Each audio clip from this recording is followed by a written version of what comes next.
Feier der ukrainischen Staatlichkeit, eine Präsidentsansprache. Dear Ukrainians, dear Ukrainian women, on July 15th, we celebrate an important day, the day of our statehood, the day of the baptism of Kievan Rus Ukraine. This day is about connection, about all the stages of our state building and what unites dozens of generations. Those who lived on this land 1,000 years ago, and those who live now. A bridge through the ages, which stands on three unyielding pillars.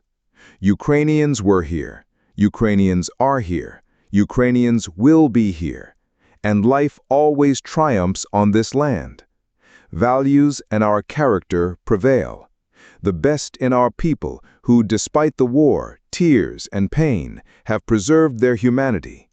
They take care of each other, which means they take care of their state. And this is proven by thousands of our fates, thousands of our stories, about surviving, about what is in the heart of everyone, no matter who you are, a warrior, a teacher, a musician, a drone developer, or a president. These are stories about our days, nights, and mornings, about the night at zero, which is described by a soldier. They are pressing, coming from everywhere. We stand and endure. We read the news about the shelling of peaceful cities. What can I say? This is a war for all of us, and God grant peace for all of us. And this post is being read at night in the subway by a young mother with her daughter in her arms. And the little one is looking around so attentively, as if she wants to remember everything, to someday tell her children about these nights in the subway, about this pinnacle of the human spirit, when Grandpa inflates a mattress for 3 grandchildren, gently covers them with a blanket, and hears, "Grandpa," and the cartoon, pulling out a tablet, says, "Of course, the Cossacks, how could it be without a cartoon?" And next to it, people settle down next to each other in sleeping bags, on the hard floor, but with the same hardness inside, with firmness to overcome this night. And throughout such a night, on platforms, in parking lots, in shelters, in corridors, in bathrooms, phones flicker by the dozens, with notifications. It's flying, the air defense is working, stay in shelters, and we stay to remain Ukrainians. In our state, on our land, to see the sunrise, and despite everything, to say to each other, "Good morning."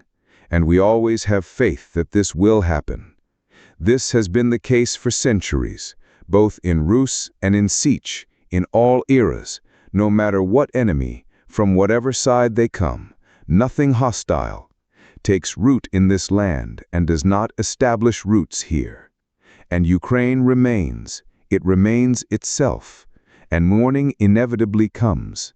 And although you want to sleep a little longer, you find the strength and get up. You write to your loved ones. You rejoice when everything is fine. You read the post of that same soldier. "We have recovered. We have a couple of hours to catch our breath." And someone is writing, "We have a few urgent needs." You throw out a call for donations and go out on the street. On this morning, walking through the city, you see your people around you. You see the faces of people and the eyes that, despite everything, have life in them. You see how, despite everything, cafes are opening, how transport is running despite everything, and you understand a state is people. Their strength, resilience, sincerity, their light. At stops, in traffic jams, in line for morning coffee, when everyone is slowing down a bit, because they slept for a few hours.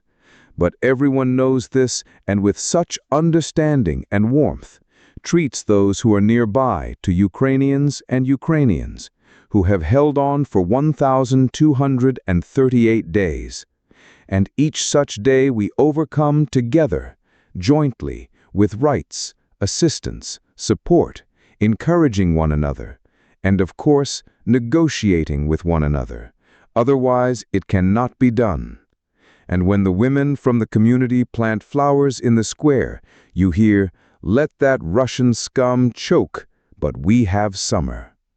And everything should be beautiful for us, and every such night a night of resilience, every such morning of unity, when life still wins. They show who we really are. We often hear from our partners, "How does your people manage to do this? Such strength, endurance, steeliness." They say it is a phenomenon of the Ukrainian people. Yes, those are pleasant words, but today Ukrainians are holding on not for this, not for loud epithets directed at us. We are just people who are defending home, their home, and we cannot do otherwise because we do not want to do otherwise. We do not want Russia to be here. That's the whole truth. And everything that Ukraine goes through every day is not ordinary. It is a great thing that you are doing. Heroes on the front lines who hold the positions, who shoot down missiles and drones every night, who put out the fire, who clear the rubble, and every citizen who has held on during this difficult time. I thank you, millions of Ukrainians, millions of characters that make up our state, our people, our history, and the path from the baptism of Russia, of Ukraine to today. The day of our statehood and the experience of each generation that helps us today to hold on, to believe in ourselves, to believe in Ukraine, to believe that we can.